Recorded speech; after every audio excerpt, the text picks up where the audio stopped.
बोलो जयकारा बोल मेरे श्री गुरु महाराज की जय।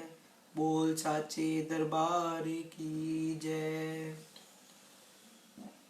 आज 2 फरवरी 2022 वार बुधवार, मैं आनंद सिंह अमृतवाणी सेवा ट्रस्ट एवं श्री हरिहर सत्संग मंडल की तरफ से अपना दैनिक सत्संग आप लोग के सामने प्रस्तुत करता हूँ। अमृत वचन। इंद्रियों पर विजय प्राप्त करने वाला इंद्र से भी बढ़कर सुखी है। तुम अपने मन को संयमित रखो तो प्रत्येक वस्तु तुम्हें ज्ञान देगी। जो जो दृष्टि साफ होगी त्यों त्यों प्रत्येक कार्य में तुम्हें भलाई दृष्टि गोचर होगी। जिनके मुख से खराब बातें निकलती हैं उनका मन भी बुराई से ही भरा होगा। आपका शत्रु आपके भीतर है। यदि दूसरे को शत्रु समझते हो तो बड़ी गलती में हो। भक्ति मार्ग में जिज्ञासु के आलस्य और स्वार्थ मुख्य शत्रु हैं। इनका दमन तभी हो सकता है जब वह बराबर की दरबार की निष्काम सेवा और भजन में तल्लीन रहेगा। अपने को पूर्ण समझकर माया की तरफ मत जाओ, कहीं थोड़ी भक्ति भी ना गवा बैठना।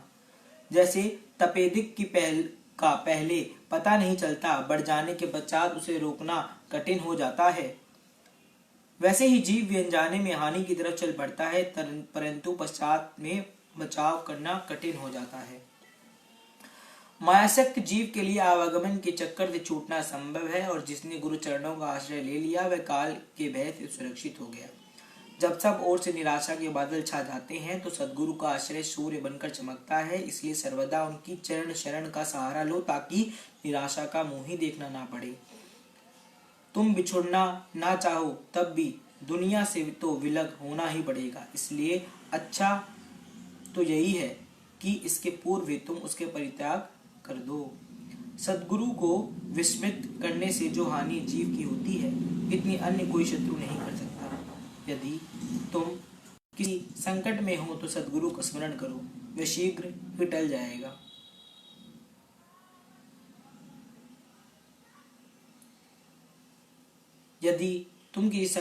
यदि सारा संसार तुम्हें भुला दे तो कोई हानि नहीं, लेकिन यदि सद्गुरु ने भुला दिया तो इससे बड़ी और कोई हानि नहीं। इसलिए भूलकर भी कोई ऐसा काम ना करो जिससे सद्गुरु तुम्हें भुला दे। लोगों से सम्मान पाते हो वह नाशवान है, उस पर प्रसन्न होगे तो वास्तविक प्रसन्नता गंवा बैठोगे। सद्गुरु की महिमा गाने वालों से प्रेम करो, ना कि जो तुम्हारी बढ़ाई करे उनसे करो, क्योंकि महिमा योग्य तो केवल सद्गुरु ही हैं। यह अभिलाषा कदापि ना रखो कि मेरे साथ किसी का दिल से लगाव हो, ना ही तुम किसी से दिल लगाओ, परंतु सदैव यही भावना हो कि सबका सद्गुरु के चरणों में प्रेम हो। मालिक घट घट में व्यापक है, उनसे प्रीति करो। जहाँ उनकी ज्योति प्रकट हो वहाँ घनिष्ठ प्रेम होना चाहिए। सद्गुरु हंसकर बोले और तुम प्रसन्न रहो, यह तो सब ही कर सकते हैं, परंतु स्थिर चित्त तो वह है जो हर दशा में प्रसन्न रहे और परीक्षा काल में अधिक नम्रता और प्रेम धारण करे। किसी प्रियजन से यदि तुम्हें विलग होना पड़े तो अधीर ना हो, क्योंकि प्रकृति के नियम अनुसार विलग तो होना ही है। इसलिए इस विधान को अटल समझकर सदैव मौन में प्रसन्न रहो। मालिक से प्रीति अत्यंत कठिनता से जुड़ती है। यदि थोड़ी जुड़ भी जाए तो मायावी सुविधाओं और सुखों में फंस कर उसे बुला नहीं देना चाहिए। सदैव यही प्रयत्न करो कि यह प्रीति सदैव बनी रहे और अंत तक साथ रहे। सद्गुरु के सेवक की रुचि संसारी पदार्थों में नहीं होती, बल्कि वह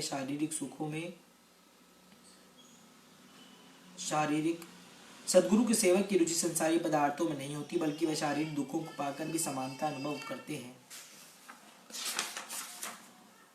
भक्ति में जो आनंद उपलब्ध होता है वह तो प्रत्येक चाहता है, परंतु उस मार्ग में जो कष्ट आते हैं वह कोई वेला सहन करने के लिए तैयार होता है। उपदेश से अधिक आचरण का प्रभाव होता है, इसलिए उच्च आदर्शों को अपने जीवन में उतारिए। हजारों में कोई एक सद्गुरु की शरण में आता है और हजारों शरणागतों में से कोई एक उनमें विलीन हो तद्रुप हो जाता है। अपनी मौज और आज्ञा अनुसार हमें चलाने के लिए सद्गुरु आरंभ में थोड़ी बहुत हमारी भी मान लेते हैं, जिससे हमारा प्रेम और हमारी श्रद्धा उनके चरणों में बढ़ती रहे और हम उनकी आज्ञा मानने के योग्य हो जाए। सच्चा सेवक उससे समझो जो ना किसी वस्तु की ना मान बढ़ाई की इच्छा रखता है और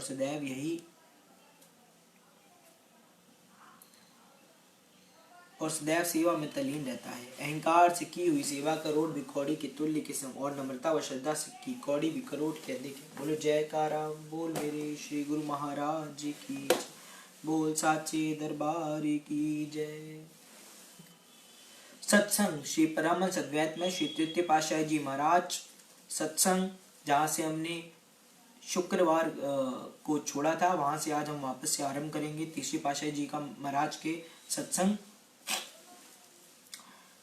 आप आपकी कीर्ति सिंध के आसपास के क्षेत्रों में अधिक फैल चुकी थी, क्योंकि आपने सिंध के गांव-गांव और शहर-शहर में पहुंचकर भक्ति का संदेश दिया। आपकी कीर्ति सुनकर शिकारपुर सिंध प्रांत निवासी सेठ ताराचंद जी आपके दर्शन के लिए आए। यह आपके अति विश्वासी और श्रद्धालु भक्त बन गए। इनका व्यापार काफी बड़ा हुआ था। इनका व्यापार शिकारपुर के अतिरिक्त कोयटा बलूचिस्तान में भी चलता था तथा वहां पर ठहरने के लिए कोठियां भी बनी हुई थी। सेठ ताराचंद जी व्यापार के काम के लिए जब भी कोयटा जाते तो आप जी के श्री चरणों में प्रार्थना करते कि कोयटा चलकर अपने पावन सत्संग रूपी अमृतों से जीवों की प्यास बुझाएं।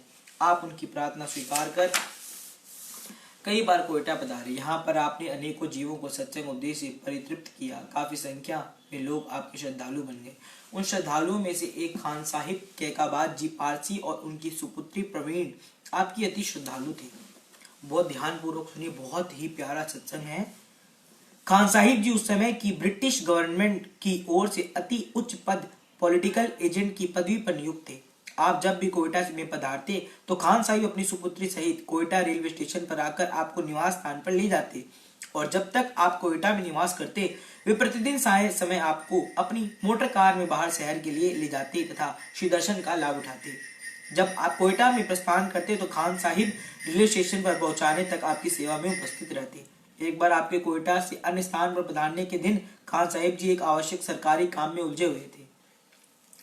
वे समय पर स्टेशन ना पहुंच सके, परंतु उनके मन में अत्यधिक व्याकुलता थी, अतः वे कार्य को बीच में ही छोड़कर रेलवे स्टेशन जा पहुंचे। खान साहिब जी ने रेलवे स्टेशन प्लेटफॉर्म पर पांव रखा ही था कि गाड़ी ने चलने की सीटी दी। खान साहिब जी ने उन्मत्त होकर उस डिब्बे की ओर भागे जिसमें आप विराजमान थे। खान साहिब जी जैसे भागते हुए दिखाई दिए तो गार्ड ने उन्हें देखते ही गाड़ी रोक दी और वे आपके पास पहुंच ही गए और उन्होंने श्री चरणों को स्पर्श कर अपने आप को कृतार्थ किया।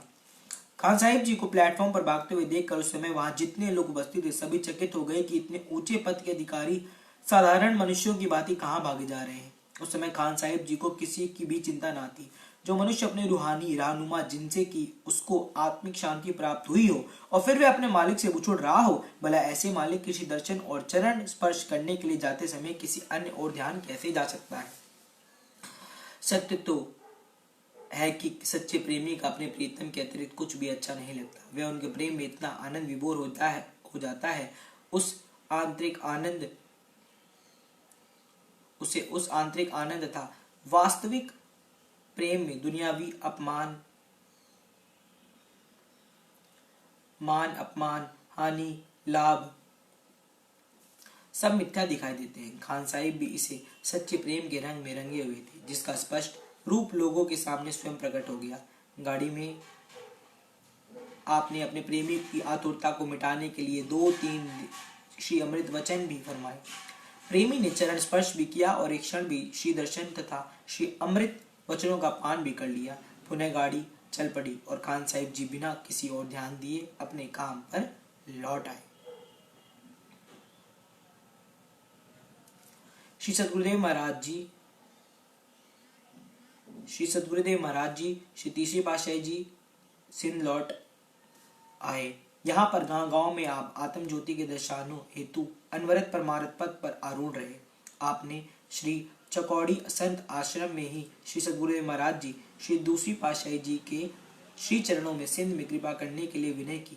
आपकी विनय सुनकर स्वीकार कर श्री सद्गुरुदेव महाराज जी सन 1934 में अंतिम बार लक्की सिंध पधारे। वे आपके प्रथम दृष्टि में पहचान चुके थे कि आपका अवतार भी परमार्थ के कार्य के चलाने के लिए हुआ है। इसलिए तो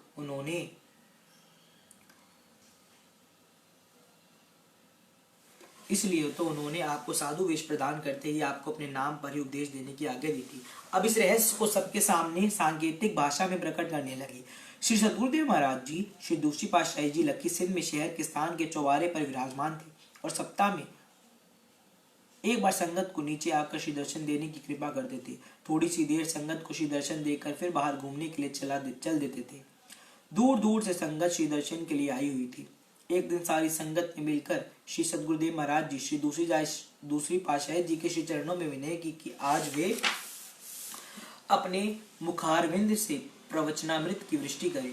श्री सद्गुरुदेव महाराज जी ने मुस्कुराकर फरमाया, संसार में जिसका बेटा समझदार और काम करने के योग्य हो जाता है, वह सारा कार्य अपने सुपुत्र को सौंपकर निश्चिंत हो जाता है, स्वयं आराम करता है। अब हमारा यह प्रिय शिष्य श्री स्वामी जी श्री तीसरी पातशाही जी की ओर संकेत करते हुए कबीर अर्थात बड़ा हो चुका है। अब तुम लोगों को ये सत्संग सुनाएंगे और हम विश्राम करेंगे। जो इनके श्री वचनों पर चलेगा तथा उन पर आचरण करेगा, वह हमारे आशीर्वाद का पात्र होगा। ये श्री दूसरी पातशाही जी ने सिंध में प्रवचन फरमाया था तीसरी पातशाही जी के लिए। बहुत ही प्यारा सत्संग है। वापस से इसको मैं दोहराता हूँ। श्री सद्गुरुदेव महाराज जी ने एक दिन सारी संगत ने मिलकर श्री सद्गुरुदेव महाराज जी श्री दूसरी पातशाही जी के श्री चरणों में विनय की कि आज वे अपने मुखारविंद से प्रवचनामृत की वृष्टि करें। श्री सद्गुरुदेव महाराज जी ने मुस्कुराकर फरमाया, संसार में जिसका बेटा समझदार और काम करने के योग्य हो जाता है, वह सारा कार्य अपने सुपुत्र को सौंपकर निश्चिंत हो जाता है, स्वयं आराम करता है। अब हमारा यह प्रिय शिष्य श्री स्वामी जी श्री तीसरी पातशाही जी की ओर संकेत करते हुए कबीर अर्थात बड़ा हो चुका है। अब तुम लोगों को यह सत्संग सुनाएंगे और हम विश्राम करेंगे। जो इनके श्री वचनों पर चलेगा तथा उन पर आचरण करेगा, वे हमारे आशीर्वाद का पात्र होगा। महापुरुषों के रहस्य को कौन समझ सकता है कि श्री सद्गुरुदेव महाराज जी कौन से आराम फरमाने के संबंध में वचन फरमा रहे थे। जब सन 1936 में श्री सद्गुरुदेव महाराज जी श्री दूसरी पातशाही जी निज स्वरूप में लीन हो गए, तब उनका यह रहस्य सब पर प्रकट हुआ। यहाँ सिंध में श्री सद्गुरुदेव महाराज जी श्री दूसरी पातशाही जी ने सन 1934 का दीपावली पर्व मनाया। इसके पश्चात वे अन्य स्थानों में सत्संग उपदेश करते हुए चौकौड़ी सत्संग आश्रम में विराजमान हुए। 1934 की दीपावली के पश्चात सब महात्मा जनों को चौकौड़ी संत आश्रम में बुलवाकर रूहानी उत्तराधिकारी के विषय में रहस्य प्रकट किया, जिसमें आपको श्री स्वामी जी श्री तीसरी पातशाही जी महाराज को रूहानी उत्तराधिकारी बनने के विषय में सबके सम्मुख वचन किए। पुनीत निर्देश श्री सद्गुरुदेव महाराज जी श्री दूसरी पातशाही जी के जीवन चरित्र में आ चुका है। श्री 108 श्री सद्गुरुदेव महाराज जी श्री दूसरी पातशाही जी जनवरी सन 1936 में दिल्ली में विराजमान थे। श्री परम पवित्र मौज के अनुसार आप श्री तीसरी पातशाही जी को सिंध से बुलवाया। आपके आने पर 1-2 दिन लगातार एकांत स्थान में प्रवचन होते रहे। 2 दिन पश्चात महात्मा सतविचार आनंद जी को, जो वहीं पर थे, अपने उत्तराधिकारी के संबंध में हुक्मनामा लिखवाया और ये फरमाया, हमारे रूहानी जानशीन श्री स्वामी वैराग्य आनंद जी की ओर संकेत कर ये होंगे। ये गुप्त भेद समय पर इनके परामर्श से दरबार के सब महात्मा, बाइयां, भक्त, भक्तानियां एवं संपूर्ण गुरुमुख संगत पर प्रकट कर देना। इस तरह से इनकी आज्ञा मानना। वैसे तो हमने चौकौड़ी संत आश्रम पर सब महात्माओं की मंडली में इनके संबंध में काफी कुछ कह दिया है, परंतु प्रकट रूप में आपने सब पर प्रकट करना है। हमारी ओर से सबको दुआ आशीर्वाद। महात्मा सत विचारानंद जी ने साष्टांग दंडवत वंदना की और क्षमा मांगी कि स्वामिन, हम नादान जीवों के अपराधों को क्षमा कर दो। श्री सद्गुरुदेव महाराज जी श्री दूसरी पातशाही जी ने क्षमा करते हुए फरमाया, हम आपकी सच्ची श्रद्धा भावना और प्रेम भक्ति से बहुत प्रसन्न हैं। इसी प्रकार हित चित्त से गुरु दरबार की सेवा करते हुए जीवन सफल करना। अपने परम शिष्य को सर्व सकार से परिपूर्ण गुण संपन्न तत्वनिष्ठ जानकर श्री सद्गुरुदेव महाराज जी श्री दूसरी पातशाही जी ने संपूर्ण रूहानी ताकत अर्थात आध्यात्मिक शक्ति उन्हें समर्पित कर दी और स्वयं निश्चिंत हो गए।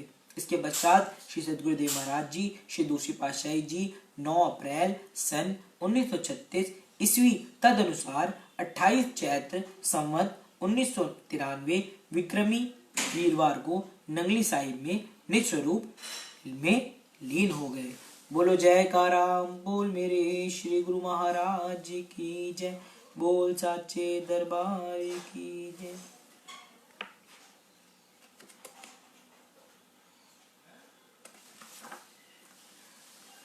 रूहानी जानशीन।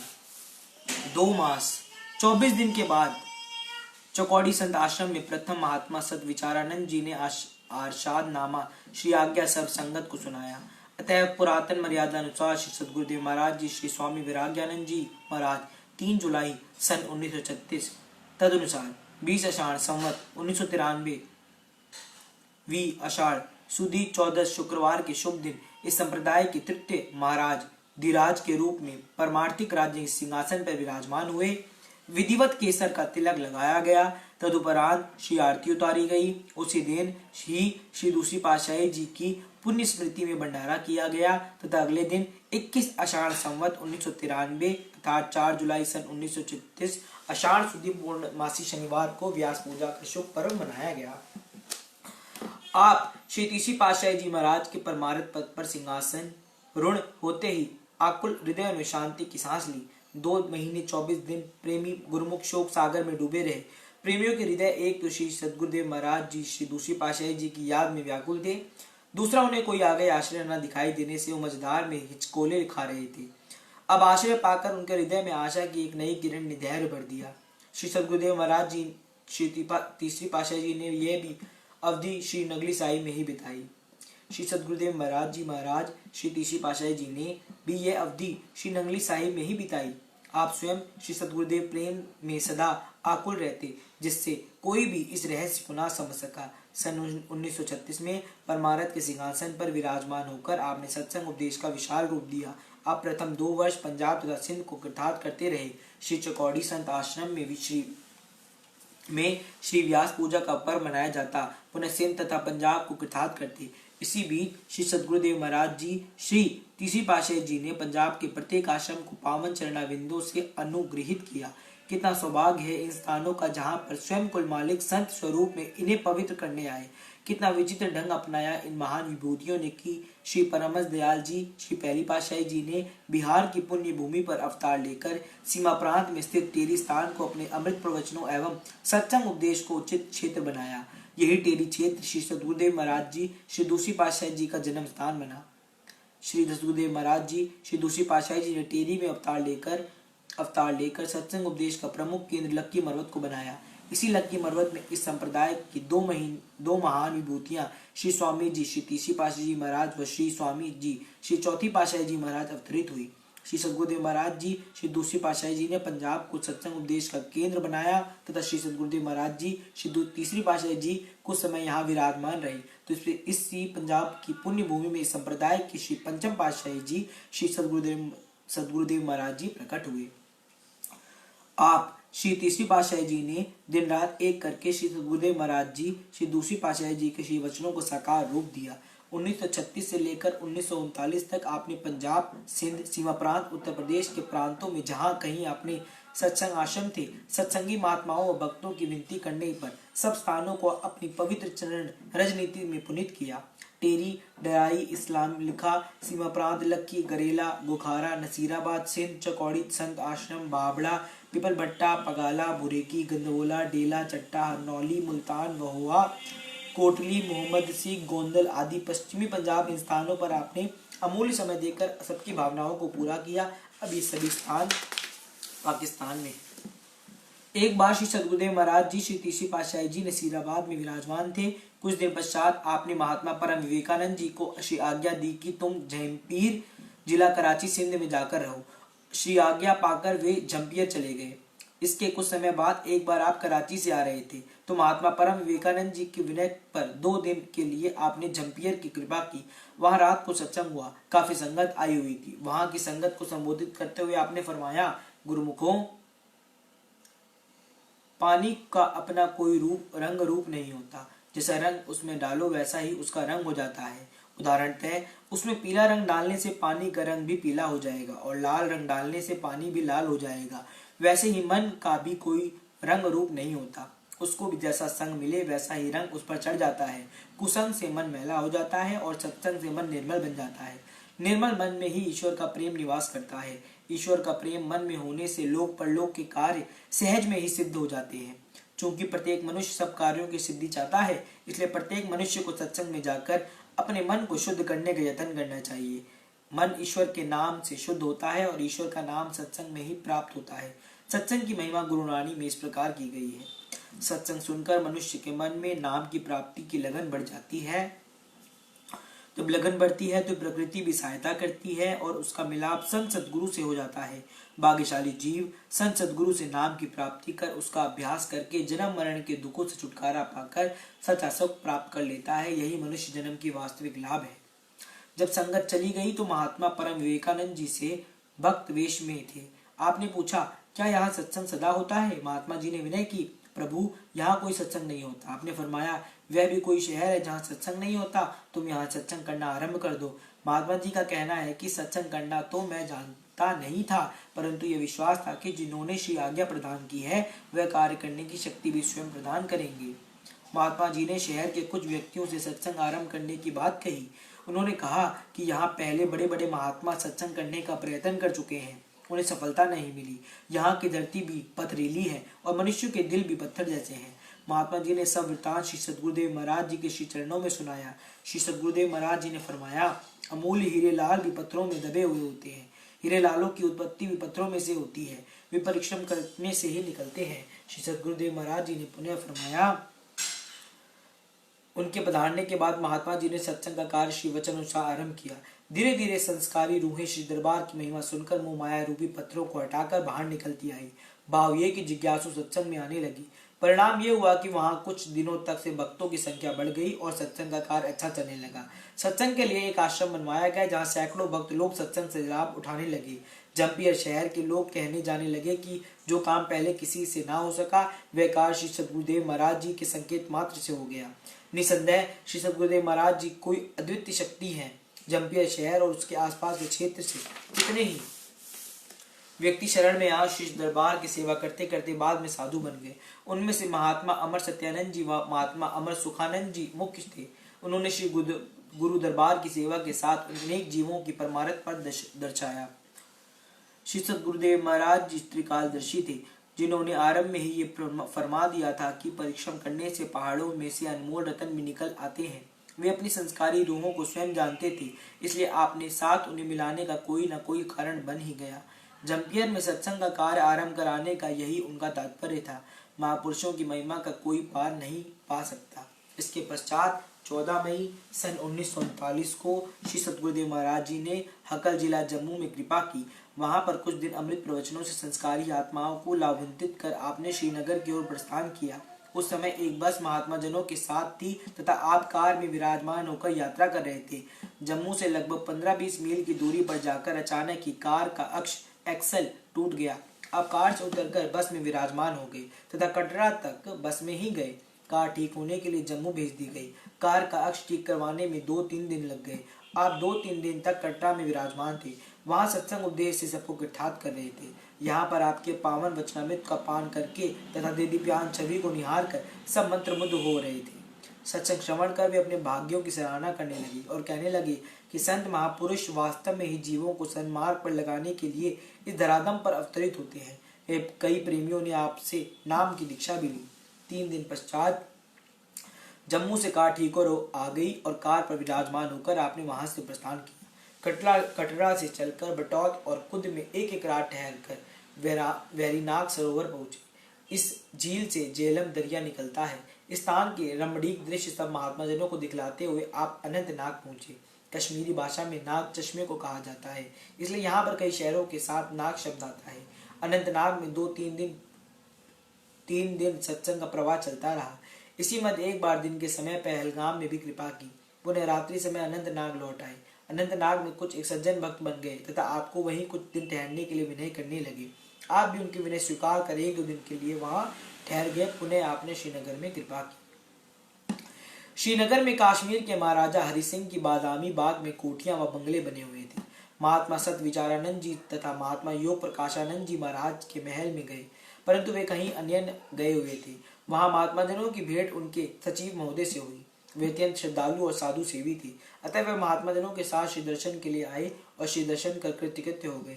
सचिव महोदय ने एक बंगला आवास के लिए दे दिया, जिसमें उसने श्री सदगुरुदेव महाराज जी के लिए ऊपरी भोग चौबारा तथा नीचे के भाग में महात्मा जनों के निवास के लिए व्यवस्था कर दी। इसके साथ ही कश्मीर राज्य की ओर से भोजन आदि का सारा प्रबंध करवाकर 3-4 ब्राह्मण भी भोजन बनवाने की सेवा में नियुक्त कर दिए गए। रात्रि समय नित्य प्रति सत्संग आदि का कार्यक्रम होता। सेक्रेटरी साहिब अपने साथ बड़े बड़े उच्च पद अधिकारियों के साथ लाते। सभी श्री दर्शन तथा सत्संग का लाभ प्राप्त करते और श्री दर्शन पर कृतकृत हो जाते तथा मुक्त कंठ से आपके गुण अनुवादों को गाते। उनमें से कईयों के नाम उपदेश भी लिया। वहां पर कई ब्राह्मण आपको अपने गृह पवित्र करने के लिए विनय करते। आपने आप उन्हें फरमाते कि वे यहाँ ही आकर अपनी श्रद्धा भावना पूर्ण कर लिया करें।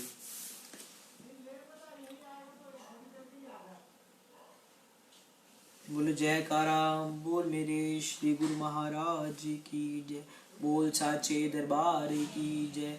आज हम अपना दैनिक सत्संग यहीं पर समाप्त करते हैं। राम राम, जय सच्चिदानंद, सत श्री अकाल। कल हम अपना सत्संग यहीं से आरंभ करेंगे जहाँ से आज हमने छोड़ा है। श्री तृतीय पातशाही जी महाराज। बोलो जयकारा, बोल मेरे श्री गुरु महाराज।